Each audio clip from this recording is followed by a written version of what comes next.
खर्च. हो ना. आणि एवढेच नाही तर 99 लाखांची मर्सिडीज कार आणि फार्म हाऊस बांधण्यासाठी 2.5 कोटी रुपये दिले. म्हणजे हे भोंदू बाबा आधी लहान गोष्टींवरून विश्वास संपादन करतात, पीडित व्यक्तीला त्यांच्या जुन्या मित्रपरिवारापासून दूर करतात आणि मग अशी एक अवस्था येते जिथे तो व्यक्ती आपले स्वतःचे विचार करण्याची क्षमता पूर्णपणे गमावून बसतो. अगदी तंतोतंत विश्लेषण. तोही एक प्रकारचा अदृश्य तुरुंगच ठरतो. आणि या श्रद्धेचा गैरफायद्याचा आवाका फक्त पैशांपुरता मर्यादित नाहीये. खरातवर आधीपासूनच महिलांच्या शोषणाचे इतर 8 गंभीर गुन्हे दाखल आहेत. अरे च्छा, म्हणजे हा त्याचा पहिला गुन्हा नाहीये तर? नाही. आता SIT कडून हे 9वे प्रकरण म्हणून स्वतंत्रपणे तपासले जात आहे.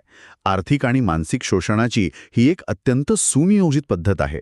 या दोन्ही घटना पाहिल्यावर एक गोष्ट स्पष्ट होते की गुन्हेगारांनी आता हत्यारे बदलली आहेत, मग तो क्राईम ब्रँडचा खोटा व्हिडिओ कॉल असो वा अध्यात्माचा बुरखा. हो, ते माणसाच्या मेंदूतील इमोशनल बटन्स दाबून आपली फसवणूक करत आहेत. की लक्षात ठेवायचे की कोणतीही सरकारी यंत्रणा जसे की पोलीस किंवा CBI कधीही फोनवरून पैशांची मागणी करत नाहीत. आणि मुळात डिजिटल अरेस्ट नावाची कोणतीही कायदेशीर संकल्पना आपल्या कायद्यात अस्तित्वातच नाहीये. कोणीही अटकेची धमकी अशी व्हिडिओ कॉलवर देऊ शकत नाही. हेच सर्वात महत्वाचं सूत्र आहे. शेवटी विचार करण्यासारखी गोष्ट हीच आहे की गुन्हेगार आता केवळ रस्त्यावर लपलेले नाहीत.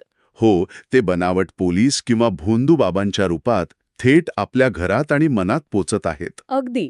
अशा अदृश्य धोक्यांपासून आपल्याला वाचवणारी एकमेव किल्ली म्हणजे आपली स्वतःची जागरूकता आणि सतत प्रश्न विचारण्याची सवय. यावर नक्की विचार करा. हे ऐकले का चॅनलचा हा भाग मी इथेच संपवतेय. ऐकल्याबद्दल धन्यवाद.